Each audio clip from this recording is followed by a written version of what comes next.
Hi, everybody. I'm Brittany Lewis, a breaking news reporter here at Forbes. Joining me once again is Tinatin Japaridze, an analyst with Eurasia Group. Tinatin, thank you so much for joining me. It's great to be back with you, Brittany.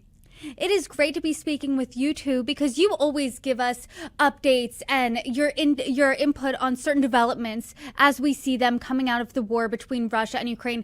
And it seems like there was seemingly some big developments over the past week or so. And I want to get your opinion to see if anything was accomplished.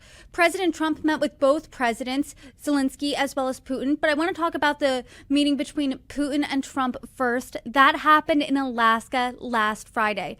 So to start off the conversation, last time we spoke was in mid-July, and you said at that point we weren't going to see any major concessions or meaningful shifts from Vladimir Putin towards a ceasefire.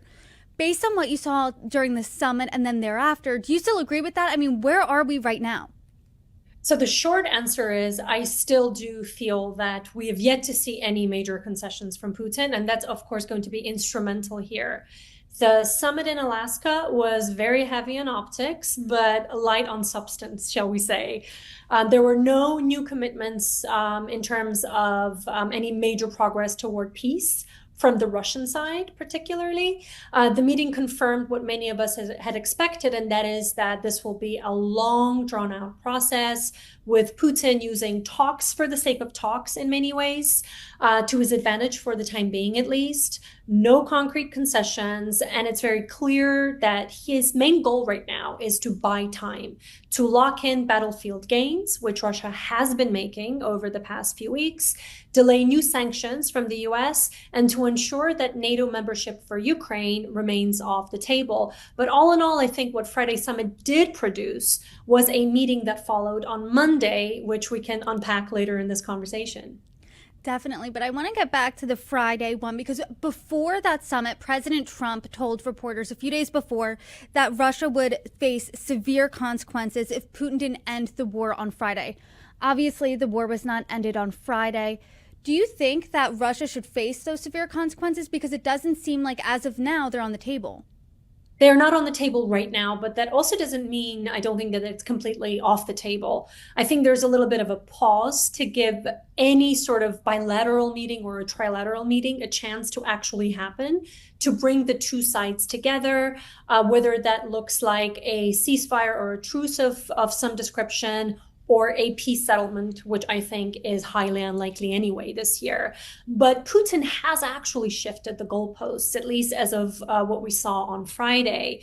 A ceasefire is now framed as the end goal by Russia, not the starting point, which of course gives Moscow a clear advantage. The war, and by the war I really mean the fighting on the battlefield, remains Vladimir Putin's strongest bargaining chip, and he is simply in no rush to end this because, of course, he has the time to continue making gains on the battlefield while the weather allows. So at the summit, Putin reportedly said that he would freeze hostilities only if Ukraine pulled back from the Donbass and formally renounced NATO membership. And I don't think that either of those two scenarios are going to unfold. So that leads me to imagine a sort of process going forward that really doesn't show us any concessions from the Russian side. And so if in a ceasefire now is Putin's end point, not the starting point, what is more of the starting point? Because President Trump, before his meeting with Zelensky on Monday, he laid out some concessions for Ukraine. No NATO membership, and they weren't getting Crimea back. Do you think those are starting points from Putin as well?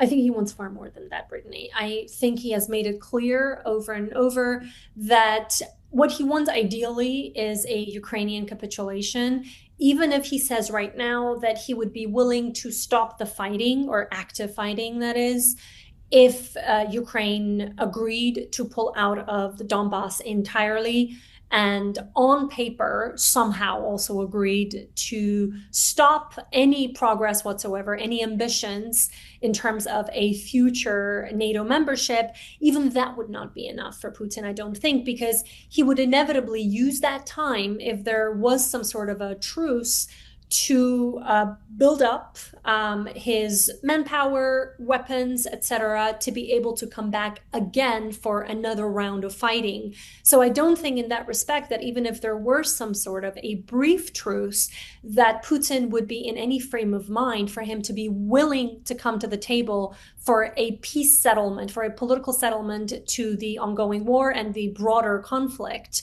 He's just really not there yet, and I don't think he will be for a while. Putin started this war unprovoked. It's been dragging out now for over 3 years. Just this past weekend, he had a meeting with the president on U.S. soil. He got that handshake photo. He got, as you said, photo ops. He was referred to on the luncheon menu as His Excellency Vladimir Putin. Is this legitimizing Putin on the world stage? And if so, I mean, what do you think America's part in this really is? It certainly is legitimizing Russia in Russia's mind on the world stage. And that was extremely important to Moscow.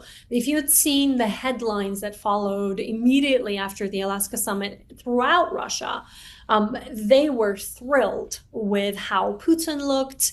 It was a very clear win for him. I don't think that it was a loss per se for President Trump.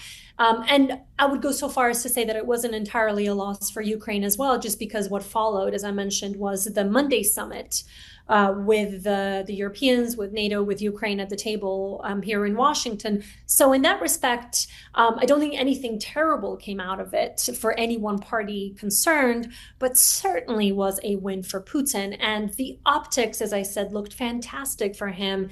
He felt that he was able to legitimize the war for his own constituents as well, to say that no matter what anyone has said over the past few years since the full-scale invasion, even though everybody tried to push Russia out from the international stage, they tried to isolate Russia from the West, there he was in the United States at the invitation of the US President Trump, visiting with not just fantastic optics, but also, I mean, there really was a red carpet rolled out in front of him. And that certainly made him look stronger, at least stronger in that moment in time.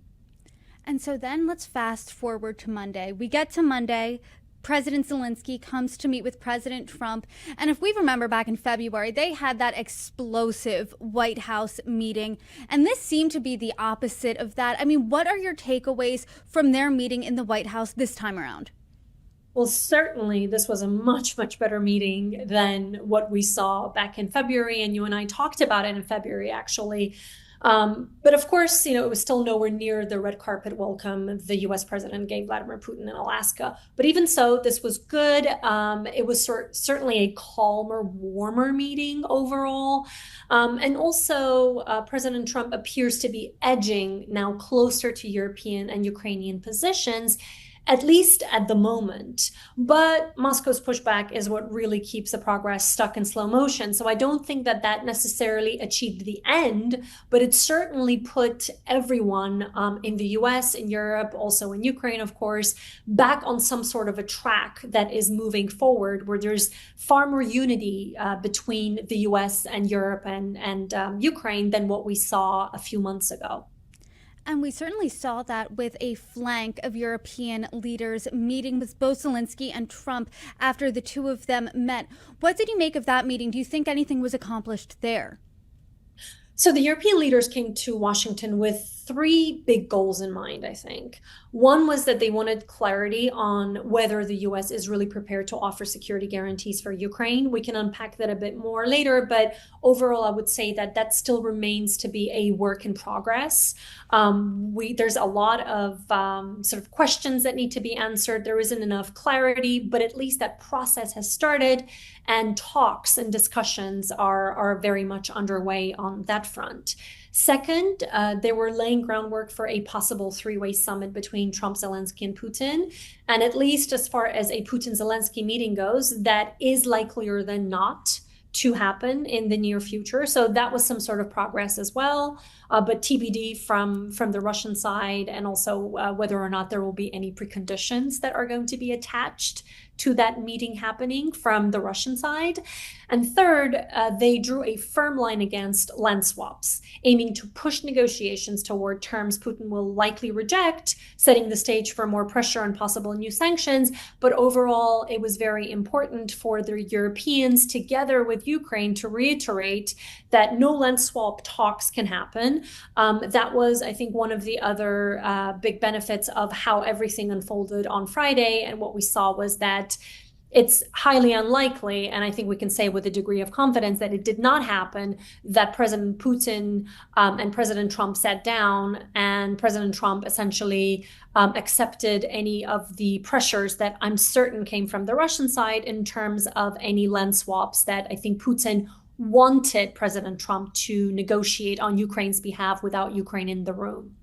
We know that land swaps as of now are a non-starter for Ukraine and Europe. Are they a non-starter in your opinion for President Trump? Well, President Trump's big objective is an end to the war and a quick win if he can get it. So I think he may have tried, and he likely did try, to get the Ukrainians to agree to some concessions.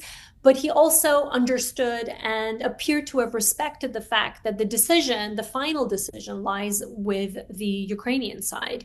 So the US is really in no position to be able to impose a lot of pressure on the Ukrainians to essentially agree to give up any of their sovereign land in return for peace. Although, of course, ideally for President Trump, Ukraine would be willing to give some to the Russians. But again, the biggest risk here is that if one gives a little bit to President Putin, he is simply going to come back for more the next day. I do want to talk about those security guarantees because President Trump did bring them up on Monday when asked. He said that Europe will be the first line of defense, but the United States will certainly be involved.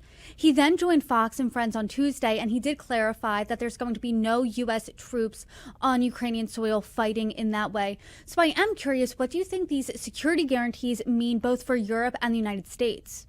So the biggest takeaway, I think, from the Monday meetings was that the U.S. signaled, as you said, openness in principle to security guarantees for Ukraine, but did make it very clear that Europe and NATO would carry most of that burden and not Washington. So, for example, as you said, we do not foresee any U.S. troops on the ground in Ukraine, and we can safely rule that out. President Trump certainly did. But despite lack of clarity surrounding the details of what those security guarantees could look like in practice, the coalition of the willing and NATO actually are now talking with security advisors in DC, with Secretary Rubio and so on, to actually determine what those guarantees could entail, not just from the US side, but also from the European side. But through all of that, we need to bear in mind that Moscow will very likely reject any robust Western security guarantees. Even if President Putin says that he's willing to accept some guarantees, anything that looks like robust Western guarantees and presence next door to Russia, as far as Moscow is concerned, will simply not be an option that Putin will be willing to accept anytime soon.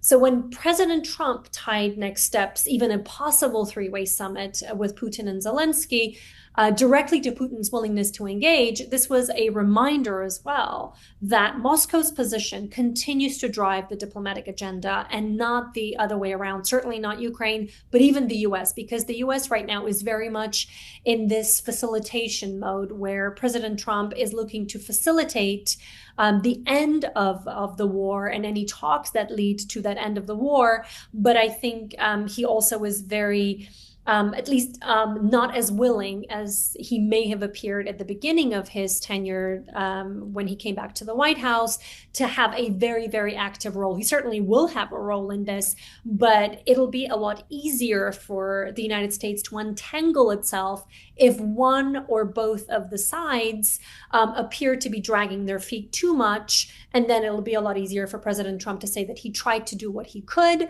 but it was either Kiev or Moscow that ultimately failed to end the war, and therefore the US tried but was not able to bring an end because of the lack of willingness on either of the two sides to come to the table.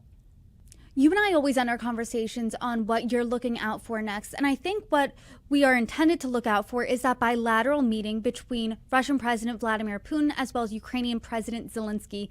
Then there's supposedly going to be a trilateral meeting between those two leaders as well as President Trump. So what specifically are you looking out for in those meetings? So I'm looking out for a few things, Brittany. One is, as you said, the Putin-Zelensky meeting in particular, less so the trilateral, but the two-way, if it does indeed materialize over the next few weeks. It'll be very interesting to see under what conditions that happens, and naturally what is achieved at the meeting should it go ahead. But again, I'm not expecting a magic fix there. Second will be whether President Trump defines a clearer U.S. role beyond dialogue and what those security guarantees could actually entail in practice. But that is, of course, subject to continued consultations and discussions with the coalition of the willing countries. Another major element that is worth keeping an eye on is Europe's and Ukraine's ability to maintain unity with the US and resist pressure, especially if talks stall. Let's say, for example, if the meeting between Zelensky and Putin, for whatever reason, does not happen and the talks are stalled, are we going to continue seeing what we saw on Monday, this ability for Europe and Ukraine to get on the same page with Washington? New sanctions, that's another element that I'm keeping an eye on. Again, contingent on what happens and whether President Trump's patience is being tested too much by Vladimir Putin. I think that is still possible, but likely only if Putin fully obstructs talks, though I think he will have to be very careful there, even if that means giving very little to President Trump, similar to what we saw in Alaska, just enough to delay any punitive measures and to give at least a mini win to President Trump. But the bigger picture over the coming weeks and months for me remains the same, that the peace process is in slow motion with the war likely to drag on into 2026. Tinatin, I always enjoy our conversations, and especially because I look back at the prior conversation before you and I jump on here, and it seems like you have a crystal ball because you're always so spot on with your insights. So thank you so much for joining me, and until next time. Thank you so much. See you soon.